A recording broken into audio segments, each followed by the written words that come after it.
Adenium செடியை எப்படி வளர்ப்பது என்று பார்க்கலாம். அடினியம் செடியின் பூக்கள் மிகவும் அழகாக இருக்கும். இதனை டெசர்ட் ரோஸ் என்றும் சொல்வது உண்டு. வாஸ்து செடியாக அடினியத்தை வீடுகளில் வளர்க்கலாம். அடினியம் செடியை போன்சாயாக வளர்க்கும்போது அதன் வேர்களும் அழகாக இருக்கும். இந்த அடினியம் செடியின் ஒவ்வொரு கிளைகளிலும் காய்கள் காணப்படுகிறது. அடினியத்தில் பல வகைகள் உண்டு. ஒற்றை இதழ் கொண்டதாகவும் பல அடுக்குகளை கொண்டதாகவும் காணப்படும். மேலும் பல வண்ணங்களை கொண்டதாகவும் காணப்படும்.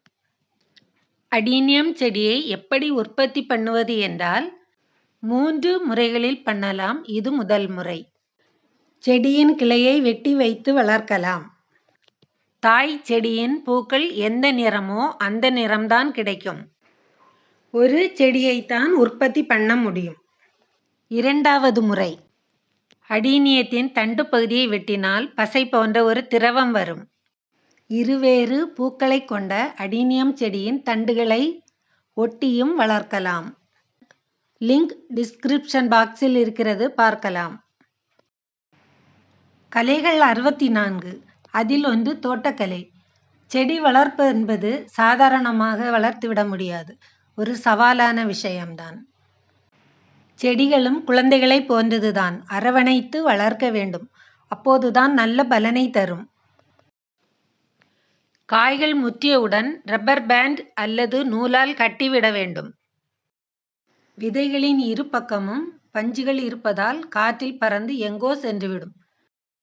எத்தனை அழகு இறைவனின் படைப்பு! செடியின் காய்கள் நீளமாகவும் கூர்மையாகவும் இருக்கும்.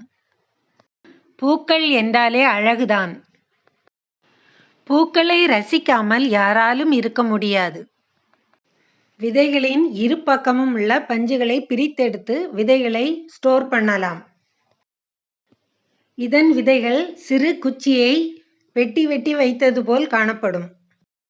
ஒரு காயில் குறைந்தது 20 முதல் 30 விதைகள் வரை இருக்கும். மூன்றாவது முறை.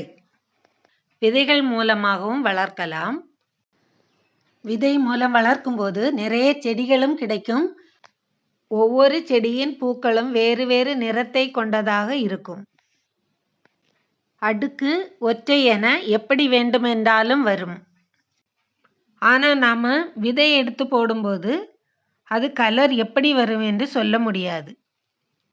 கிளையை கட் பண்ணி நடும்போது ஒரு செடி தான் நமக்கு கிடைக்கும். அதே விதைகள் மூலம் நாம் செடிகளை உற்பத்தி பண்ணும்போது பல செடிகள் கிடைப்பதுடன் பல வண்ணங்களை கொண்ட பூக்களை கொண்ட செடிகளும் கிடைக்கும். சீசன் என்று கிடையாது. காய்கள் காய்த்து கொண்டே இருக்கும். விதை மூலம் நடவு செய்யும் முறை. விதை நடவு செய்ய மண் கலவை எப்படி இருக்க வேண்டும் என்றால் 1 பங்கு கோகோபீட், 3 பங்கு சாணம் கலந்த தொழு உரம், 5 பங்கு செம்மண். செம்மண் இல்லை, வேற மண்ணு தான் இருக்கு அப்படின்னா 1 பங்கு கோகோபீட், 5 பங்கு சாணம் கலந்த தொழு உரம், 3 பங்கு மண். எந்த மண்ணாக இருந்தாலும் பரவாயில்லை. இந்த அளவில் மண் கலவை தயார் பண்ணி விதைகளை விதைக்க வேண்டும். கீரை விதை, மல்லி விதை விதைப்பது போன்று தூவி விட்டு தண்ணீர் தெளித்து விட வேண்டும். மண் உதிரியாக இருக்க வேண்டும். அப்போதுதான் விதைகள் நேர்த்தியாக முளைக்கும். அதிக அளவில் தண்ணீர் ஊற்றக்கூடாது.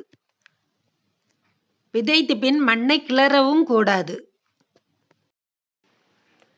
முக்கியமான டிப்ஸ் என்னன்னா, விதைகள் விதைத்த தொட்டியில் நீர் தேங்காமல் பார்த்து கொள்ள வேண்டும். மனதை கொள்ளை கொள்ளும் மலர்களை வீட்டுத் தோட்டத்தில் வளர்ப்போம். நன்றி, வணக்கம்.